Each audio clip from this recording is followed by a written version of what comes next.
Canto de alegria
Bom dia, meu querido amigo. Que bom encontrá-lo aqui nesta manhã de sábado bonita. Termos um encontro com Jesus para revermos aquilo que nós estudamos durante essa semana sobre educação. E o nosso tema dessa semana foi outras lições do Mestre. Semana passada estudamos, hoje continuamos. Mais algumas lições para nós. E eu quero rever essas lições com você e tirar algumas lições úteis para a nossa vida. Agora, antes disso, eu quero cantar desse precioso Jesus que nós conhecemos. E o hino que eu escolhi é Precioso é Jesus para mim. Vamos cantá-lo juntos. É o número 92 do nosso live.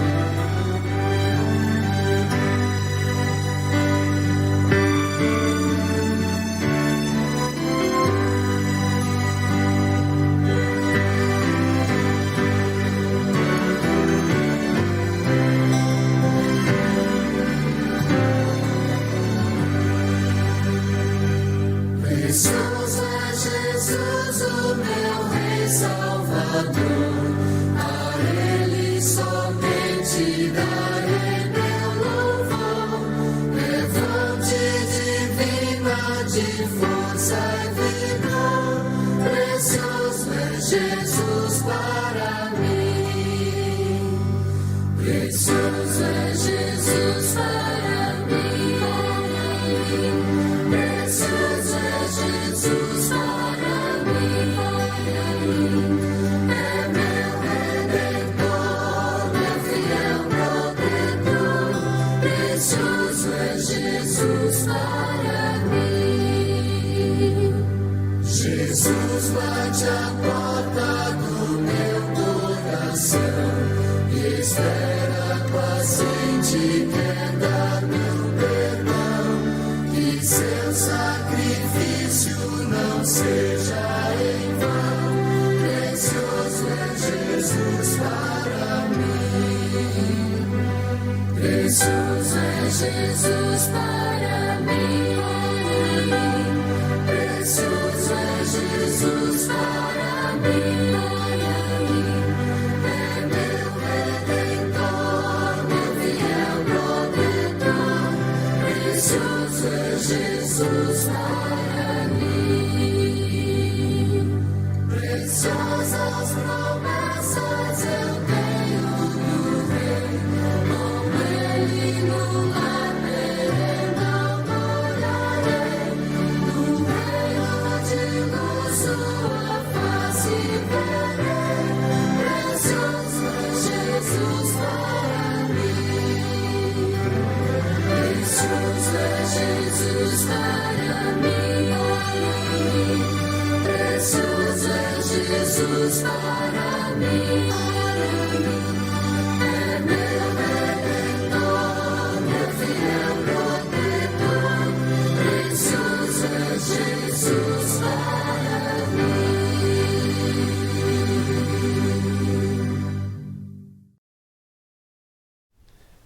Vamos orar? Pai querido, mais uma vez estamos diante de Ti, abrindo a Tua palavra e queremos pedir que mais uma vez, assim como fizeste durante muitas vezes durante esses dias, fales ao nosso coração, o Deus Espírito Santo, nos conduzindo, fortalecendo e guardando ao Teu lado. Que essa mensagem possa servir para o nosso crescimento espiritual. Participa conosco desse estudo, manifesta-te no nosso coração e também em nossa mente para que possamos entender o que queres nos ensinar. Fazemos isso em nome de Jesus. Amém. Muito bem, na semana passada, o verso para memorizar hoje encontra-se em Marcos, no capítulo 10. É um verso muito bonito, um verso interessante e um verso que nos traz uma lição bastante profunda também. Está no capítulo 10 de Marcos e no verso 52.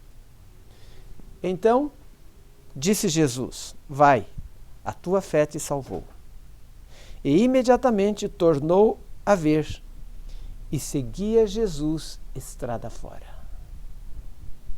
Esse texto a gente vai estudar dentro do estudo dessa semana. Mas vamos lembrar uma coisa. Na semana passada nós consideramos alguns aspectos de Jesus como nosso mestre, o mestre dos mestres. Nessa semana o Guia de Estudos, nos propõe continuar refletindo sobre o maior educador dedicado da humanidade. Jesus, como todos os bons professores, não apenas dominava um campo de conhecimento e sua didática, mas também ele desafiou a concepção da realidade do que somos e daquilo que podemos ser. Nós não precisamos ficar onde estamos, nós sempre devemos procurar crescer. E é isso que Jesus procurava fazer. Seu magistério atacou de frente tudo o que havia de errado com a humanidade. Mas ele o fez com um grande amor, um grande respeito. Ninguém apresentou o pecado de forma tão severa, tão ruim, tão feia, como Jesus fez. Mas sempre com o maior respeito. Ninguém foi mais claro sobre a dignidade humana, ninguém foi mais expressivo quanto ao valor do ser humano do que Jesus. Sua tarefa de ensino foi muito além de apenas orientar um bom estilo de vida. Ele veio ensinar qual é o problema básico de se oferecer para resolvê-lo. Eu quero contar uma historinha para vocês. Essa história eu li esta manhã, está no jornal Clarim.com da sociedade, um jornal chileno chamado Clarim. E o título da matéria diz o seguinte: procura-se um homem que herdou 6 milhões de dólares e não sabe disso. Esse homem poderia ser você? Pô, a notícia está aí. Ao ler a lição dessa semana, esse artigo fez com que eu achasse interessante e coloquei-o aqui. Por melhor que pareça, ele parece bom e ruim ao mesmo tempo. Talvez porque represente a tragédia humana que está diretamente relacionado com a missão do Mestre dos Mestres. A história de um homem chamado Tomás Martínez. Na época do artigo que foi escrito, ele estava com 67 anos. E encontrava-se nessa época no ponto mais baixo no processo de deteriorização do ser humano.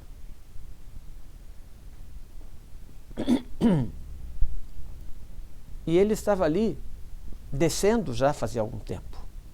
Paradoxalmente, do ponto mais alto, da possibilidade de um grande salto qualitativo e quantitativo. Ele poderia mudar do mais baixo, do mais profundo, uma posição mais alta possível. Mas vamos ver, como é a história de Tomás? Como ele chegou a essa situação? Primeiro, o cenário diz o seguinte: o cenário que ele conhecia como a única realidade. O processo foi semelhante ao de muitas pessoas que só provavelmente fosse mais infeliz e evidente. Ele casou-se jovem. No seu projeto de vida ele não prosperou e o casal acabou se separando após alguns meses. Casou-se novamente. Em seguida ele foi embora e se estabeleceu no norte do Chile, onde ele acabou se unindo com uma outra mulher chamada Esther, de quem criou o seu filho como se fosse o seu próprio filho. E então ele se dedicou a trabalho de exportação de produtos para a Bolívia. Mas ele não foi muito feliz. E então acabou começando a beber. E até que finalmente Esther pediu que ele escolhesse entre ele e o álcool. E ele escolheu o álcool. Para saldar as dívidas, ele pagou aquilo tudo com cheque sem fundos. E quando ele soube que havia sido denunciado por fraude, ele fugiu para a Bolívia. E ali ele procurou viver. Primeiro tentou como fotógrafo e outras coisas más, e acabou sendo um carregador no mercado de Santa Cruz de la Sierra, onde ele trabalhava com cargas, carregando e descarregando. A sua vida era ali daquele mercado, aos bares do bairro Nova Feira, onde ele se embebedava e onde ele dormia embaixo de pontes dessa cidade. Isso era o que Tomás conhecia. Essa era a narrativa da vida de Tomás. E ele assumia que essa era a única alternativa, única solução que tinha para a vida dele. O segundo cenário é um cenário mais inusitado. Tomás se separou da primeira esposa, a única que oficialmente era sua esposa, e eles nunca haviam pedido o divórcio. Não tiveram filhos. E alguns anos antes de morrer, em 1997, ele herdou uma fortuna. As propriedades, as ações e os investimentos foram aumentando, até que somaram a vários milhões. A esposa de Tomás conseguiu resolver o problema e chegou a um ponto bastante alto. E Tomás ficou conhecido como o único e principal herdeiro. O problema é que ele não tinha a menor ideia daquele fato. E ele apenas acreditava na sua desgraça. E quando ele começou a ser procurado pelos familiares, pela polícia, por grupos de investigadores, ele pensava que estivessem procurando a ele por causa da dívida do passado, que já havia sido prescrita e já não podia mais ser condenado. Quando, na verdade, eles estavam procurando Tomás para dar a ele a notícia de que ele havia herdado uma grande herança, que ele tinha um bom dinheiro a receber e que ele podia usufruir e levar uma vida tranquila até o final dos seus dias. Uma história semelhante você conhece? Há uma história parecida com essa crônica de Tomás, mas essa história estreia a toda a humanidade. É a história de um processo de declínio e deterioração, de afastamento gradativo do que poderia ser aquilo que se foi desvanecendo, perdendo a nitidez e nem mesmo era sonhado e desejado. A Bíblia relata que as coisas mudaram de um ponto da história e entramos em algo diferente e paradoxal. Algo que fez com que, em certa ocasião, no início, o primeiro casal fugiu. Em vez de ir ao encontro do seu amigo Jesus, o que é que Adão e Eva fizeram? Fugiram. Desde então tem sido o padrão de muitas histórias infelizes.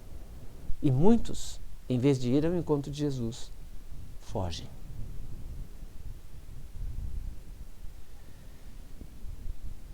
Desde o início da primeira fuga e da busca, que também começou, quando Adão e Eva não puderam deixar de enfrentar a realidade que era difícil ou impossível de confrontar, Deus apresentou a dura realidade. Porém, junto a essa abordagem, ele ensinou uma possibilidade diferente e a promessa de uma intervenção divina capaz de quebrar o encanto do primeiro cenário.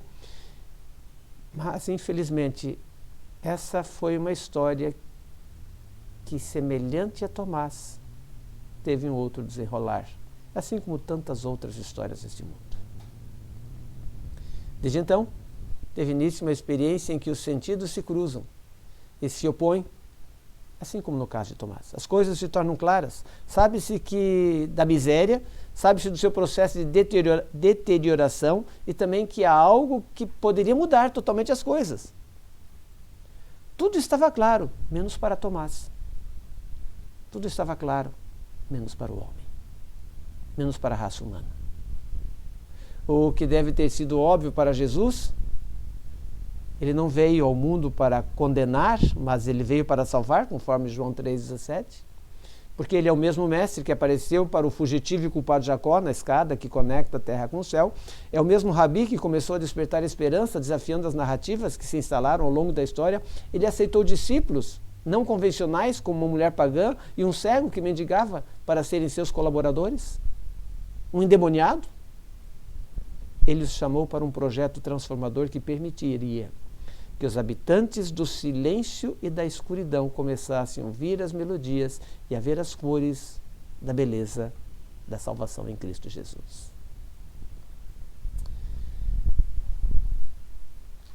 A primeira parte nos fala se, em vez de esconder, por que Jesus perguntou para Adão, onde estás?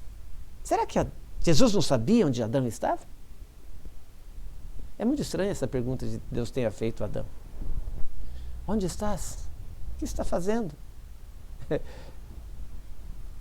O Senhor certamente sabia onde ele estava. Talvez tenha feito a pergunta não porque Jesus precisava, não porque Deus precisava, mas uma pergunta para ajudar Adão e a Eva a perceberem exatamente aonde eles estavam, o que estavam fazendo, fugindo, se escondendo, e quais os resultados, quais as consequências do pecado que haviam cometido.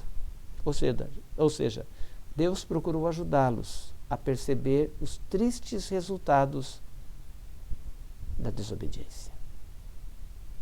Essa frase, o que você está fazendo? Onde você está? São as últimas perguntas que queremos ouvir quando nós não estamos vivendo numa vida de pecados. No entanto, em algum momento, Jesus sussurra: ei, onde você está? Como ele só aponta, o Evangelho é universal. Porque como seres humanos, todos temos a natureza pecaminosa e decaída, mas também todos podemos ter a esperança. Jesus ensinou o caminho, através dos seus ensinamentos, mostrou-nos o caminho como seu exemplo e nos abriu o caminho através da sua morte e ressurreição. Ele é ao mesmo tempo professor, exemplo e salvador, que só expõe o pecado. Não só expõe o pecado, mas ele vence o pecado. Não só nos mostra o caminho, mas nos conduz por ele. Não só nos alerta, mas nos leva para junto dele. Em Romanos 5, nós vemos Paulo, que fez uma relação entre o pecado de Adão e Eva e o que Jesus fez na cruz. O que é importante observarmos nesse texto de Romanos capítulo 5 é que Jesus desfez aquilo que Adão fez. Nos versos 10 a 12 diz: porque se nós somos inimigos, fomos reconciliados com Deus mediante a morte do seu Filho. Muito mais estamos já reconciliados, seremos salvos pela vida, da sua vida. E não apenas isso, mas também nos gloriaremos em Deus, por nosso Senhor Jesus Cristo, por intermédio de quem recebemos agora a reconciliação. Ou seja, a reconciliação está diante de nós. A reconciliação pode ser algo acessível a cada ser humano. A cada um pode receber aquilo que Jesus, aquilo que Deus tem para nos apresentar. A reconciliação e a salvação em Cristo Jesus. Paulo enfrisa bastante isso. E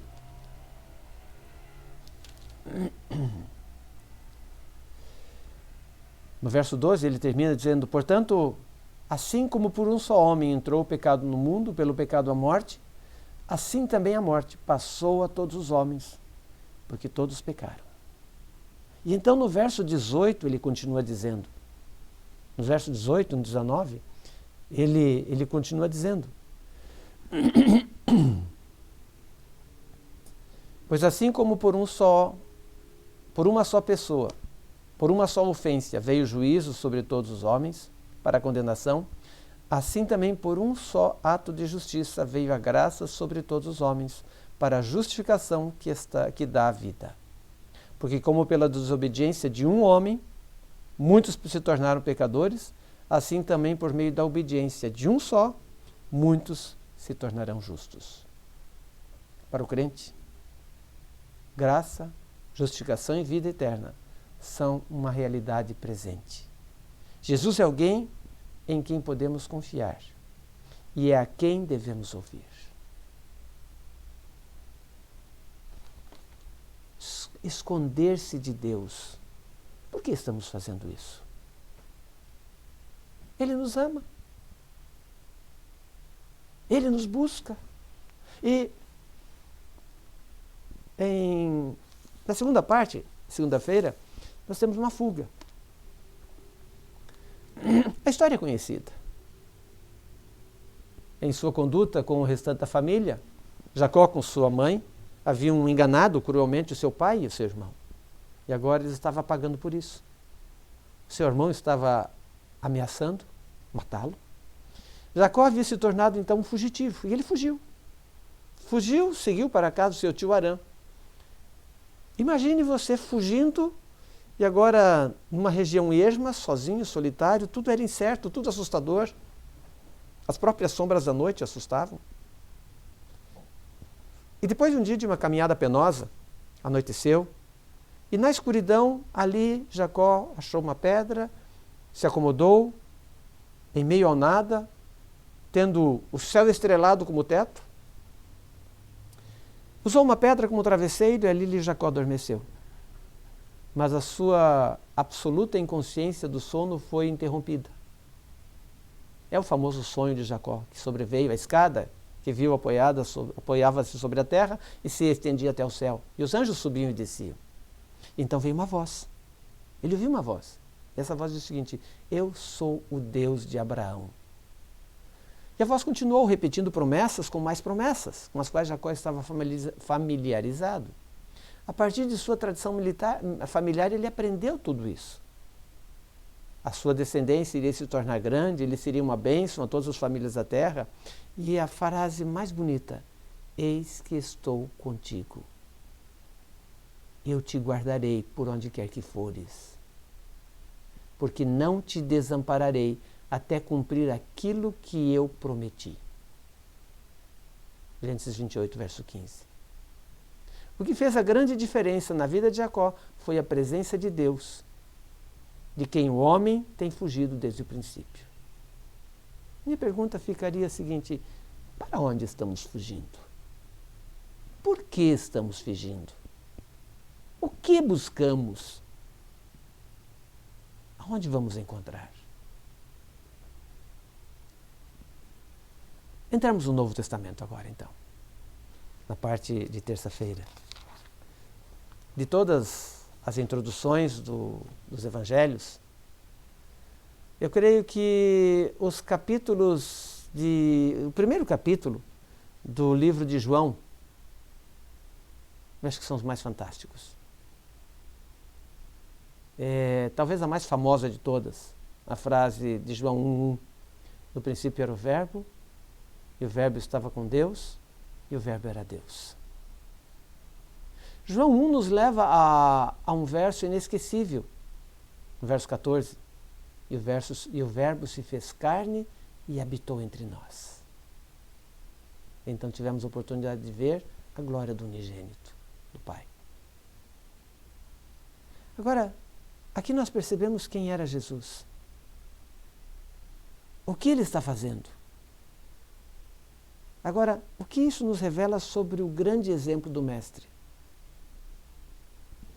Notem o seguinte: o mesmo Deus que foi buscar Adão e Eva no jardim, que se encontrou com Jacó naquela noite escura e prometeu estar com ele, no meio do nada, agora ele aparece como uma pessoa. Ele aparece como um homem. Deus personificado em Jesus. E por meio de Jesus podemos aprender sobre a vontade de Deus, sobre o caminho. Pois Jesus é Deus. Em Gênesis nós temos a queda, o homem se escondendo, a fuga. E agora aqui em João nós temos o quê? Um Deus que deixou o céu e veio buscar o homem, como da primeira vez no jardim. Ele foi atrás do homem. Onde estás? E agora, o que estamos fazendo? Qual está sendo a nossa reação em relação a esse Deus maravilhoso que deixou todas as glórias da majestade celestial para vir habitar em meio a nós? O que estamos fazendo com isso? O que estamos fazendo com essa verdade? Como estamos atendendo a esse convite de Jesus? Note que Jesus era rabi, mas humilde. Ele era mestre, mas foi o servo. Ele nos deu exemplo, ele ensinou. E quando agora ele estava, na quarta-feira, ele estava na região de Tiro e Sidom, ele havia atravessado para um lugar onde havia estrangeiros, e ali havia uma tensão cultural, étnica, ali era terrível. Os habitantes da cidade que falavam grego desprezavam os fazendeiros judeus. E esses, por sua vez, desprezavam os habitantes que falavam grego. Havia uma rixa muito grande. Eles se desprezavam. Ou seja, eles não se relacionavam.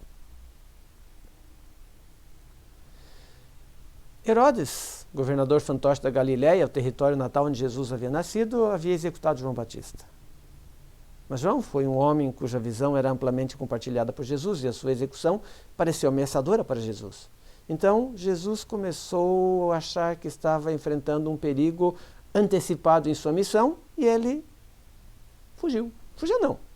Ele saiu daquela região e foi para a região de Tiro e Sidom. E ali ele entrou numa casa e, como dizem Marcos, esperando que ninguém soubesse que ele estava ali. Marcos no capítulo 7, verso 24. Entretanto, alguém o encontrou. Uma mulher. Uma coisa interessante. Na cultura daquela época, uma mulher não tinha direito de se expressar publicamente. Nem em casa muito direito ela tinha. Além de tudo, essa mulher pertencia a uma cultura de um grupo étnico dos quais os judeus não gostavam. Isso colocava essa mulher numa desvantagem ainda maior. E Jesus a ignorou no princípio. E há uma lição interessante que nós tiramos aqui. Eu fiz até um sermão sobre isso. Está aí no meu canal, aí, se você quiser assistir posteriormente. Ele está aí. Ela não foi aceita por Jesus a princípio. Ali Jesus queria dar uma lição para os seus discípulos. Mas havia uma coisa. A filha dessa mulher estava doente. E uma mãe, quando tem um filho doente, você sabe que vai em busca de cura. Faz o possível, vai atrás de recursos, aonde puder. E ela queria ajuda. E ela insistiu.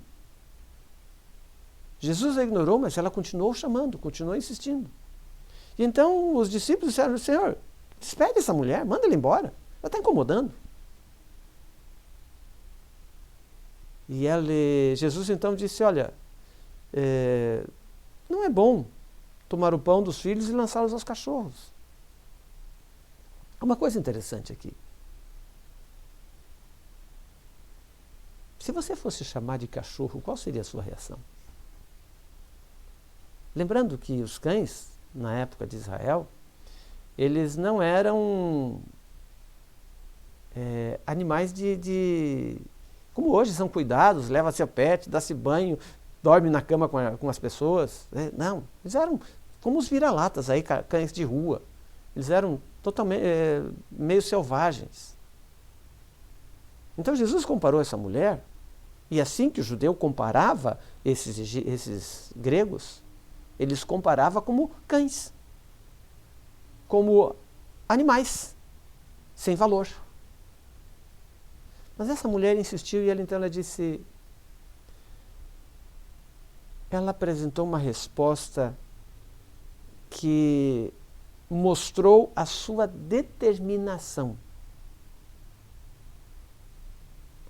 Entre os judeus, os cães não eram, como poderíamos dizer, usados na cidade como animais de estimação. Mas entre os grupos de outras regiões, eles tinham alguma familiaridade com os cães.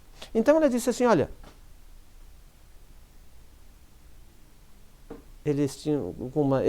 olha, os cães comem das migalhas que caem da mesa das crianças, dos seus donos.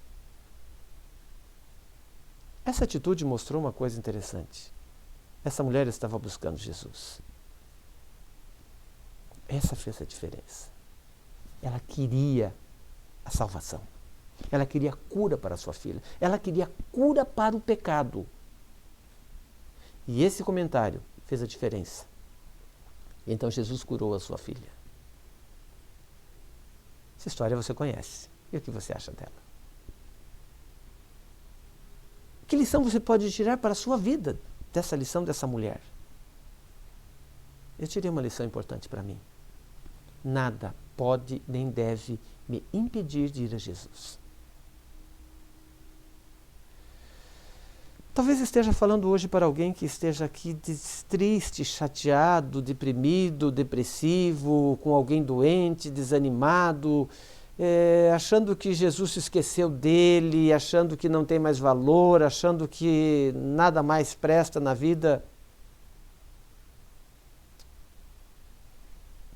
Nada deve impedir você de ir buscar a Jesus.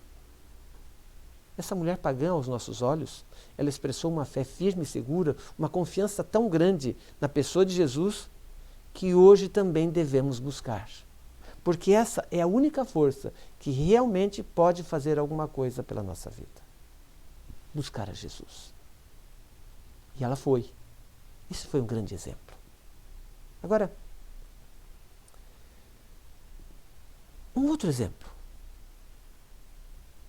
Na história de cego Bartimeu, nós encontramos alguém ali que, apesar de cego, tinha uma visão, entre aspas, bem melhor de quem era Jesus entre todos da sua época. E creio que Bartimeu tinha uma visão mais ampla de quem era Jesus do que muitos que hoje se proclamam seguidores de Jesus. Você conhece a história. Está lá em Marcos, no capítulo 10. Jesus passando ali pela cidade de Jericó. Um homem clamando, chamando: Jesus, filho de Davi, tem misericórdia de mim. E gritava. E o pessoal começou. Veja lá.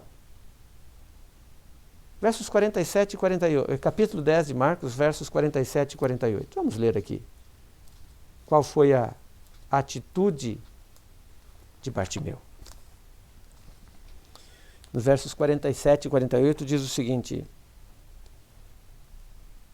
Vamos começar no 46, ok? Onde começa a história. Então foram para Jericó. Quando ele saía de Jericó, juntamente com os discípulos e numerosa multidão, Bartimeu cego, mendigo, filho de Timeu, estava sentado à beira do caminho. Estava lá, pedindo esmolas. Quando ele ouviu que era Jesus, provavelmente ele cutucou alguém do lado e perguntou: que barulho é esse, essa multidão que está passando? E alguém disse: é Jesus, Nazareno. E então ele começou: Jesus, filho de Davi, tem compaixão de mim. Começou a gritar. Alguns ali, talvez da multidão, começaram a repreendê-lo para que, olha, fica quieto. Para com isso. Você é doido. Mas o que ele fez? O verso diz que cada vez ele gritava mais alto: Jesus, filho de Davi, tem misericórdia de mim. Você percebe que nada impediu Bartimeu de buscar a Jesus. Nem as pessoas que obstruíram, nem a sua falta de visão física, porque ele tinha uma visão diferente. Isso fez a diferença. Nem os afazeres deste mundo, nem as lides do dia a dia impediram Bartimeu de buscar a Jesus. E é uma coisa interessante. Veja o que acontece no verso 49. Jesus parou e disse: chamai-o. Jesus o chamou. Note, Jesus não foi procurá-lo, ele o chamou. E então, qual foi a reação dele? Então, chamaram o cego, diz o verso 49, dizendo-lhe: olha, tem bom ânimo, ele está te chamando, levanta. Quando Bartimeu percebeu que conseguiu a atenção de que Jesus, foi chamado por Jesus, notem o que ele fez. No verso 50, lançando de si a capa, levantou-se de um salto e foi ter com Jesus. Ou seja, Bartimeu jogou fora tudo que podia atrapalhá-lo, porque ele queria chegar a Jesus. Ele queria alcançar o Mestre. E então no verso 51 diz ali o quê? Perguntou-lhe Jesus: o que você quer que eu faça? Será que Jesus não sabia o que Bartimeu queria? Jesus respeita você. Bartimeu podia ter pedido muitas coisas, mas Bartimeu pediu realmente aquilo que era importante, aquilo que ele precisava, aquilo que era o melhor para ele naquela situação. E ele disse: que eu torne a ver, que eu volte a ver. E então, Jesus disse: vai, a tua fé te salvou. E ele então imediatamente foi curado, se viu curado e vendo. E ele fez o quê? Seguia Jesus estrada fora. Note o contraste aqui entre Adão e Eva e Bartimeu. Adão fugiu e escondeu. E Jesus foi atrás do pecador. Bartimeu, em contrapartida, chamou Jesus e foi atrás, foi ao encontro de Jesus. Que lição para nós, não? Adão podia ter feito a mesma coisa. Talvez a situação fosse outra. Se Adão não tivesse fugido de Deus, se Adão tivesse buscado Jesus, Jesus, olha, é o seguinte, eu tenho que contar uma coisa, eu cometi o erro, eu desobedeci, e agora, Senhor? O que eu posso fazer? Você pode me ajudar, Senhor? Mas não, ele arrumou desculpas. Ele fugiu, escondeu. Não é isso que nós fazemos muitas vezes em nossa vida também? Nos escondemos, temos medo de Deus. Através de Adão, o pecado assolou a humanidade. Através de Jesus, a humanidade foi salva. E Bartimeu é um exemplo. Ele foi buscar essa salvação que é oferecida a todos nós. Assim que Bartimeu pôde ver, logo foi resgatado a sua cegueira física e espiritual e ele seguiu a Jesus no caminho para Jerusalém. Nessa estrada ele ouvia todos os dias a sabedoria do Mestre dos Mestres. Podemos imaginar que ele desejasse refletir a imagem de Jesus e possuir o seu espírito e fazer a sua vontade. É isso que também devemos fazer. Assim alcançaremos vida plena pela graça de Jesus. Aqui tem algumas coisas interessantes. 2 exemplos de como Jesus quebra narrativas sem esperança estão em Mateus 15, de 21 a 28, da mulher cananeia, Ciro-Fenícia, e em Marcos 10, 46 a 52, a história de Bartimeu. No primeiro, uma mulher ousa responder a Jesus e insiste para receber uma bênção. E ela recebe. No segundo, um homem implora por compaixão e ele também a recebe. Para a mulher, um milagre. Para sua filha, para o homem, um milagre para ele. Mas nessa lição para ambos, o Mestre estende também para a nossa vida. Pode melhorá-la drasticamente se nós também o buscarmos de coração. Infelizmente, Tomás não foi encontrado. Não se sabe exatamente o que aconteceu. Ele não foi encontrado porque não entendeu que a situação na qual ele se encontrava podia ser mudada. Mas, sinceramente, posso dizer para você uma coisa. Eu espero que você permita que Jesus o encontre. Eu espero que você permita ter um encontro com Jesus. Espero que você busque esse mestre. Oro para que você se torne um dos seus discípulos, que você colabore com ele em algum projeto na sua igreja, porque ele quer introduzir cores, músicas em histórias de escuridão e silêncio. Ele quer transformar vidas, a sua como transformou a minha. Busque, encontre e viva.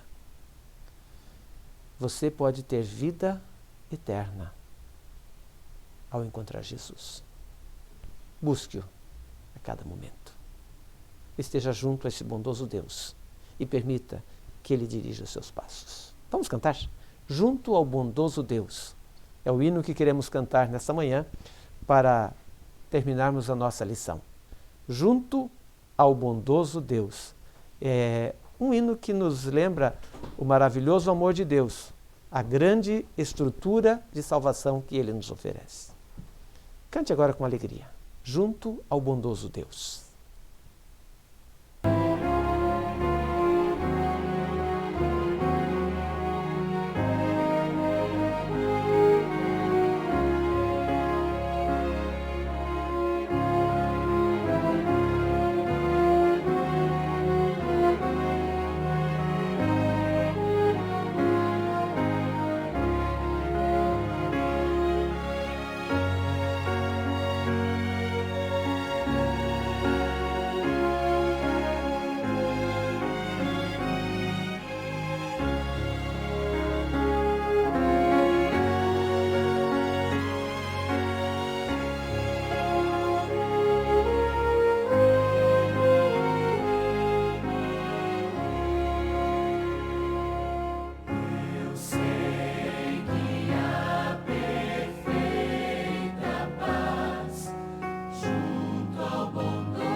Antes da oração, eu quero dizer para você, vou deixar a descrição, na descrição do vídeo, essa história, o endereço do jornal Clarim, do Chile, para que, se você quiser ler, está em espanhol, mas dá para se copiar, traduzir, fica bem interessante. Uma história bem interessante para você.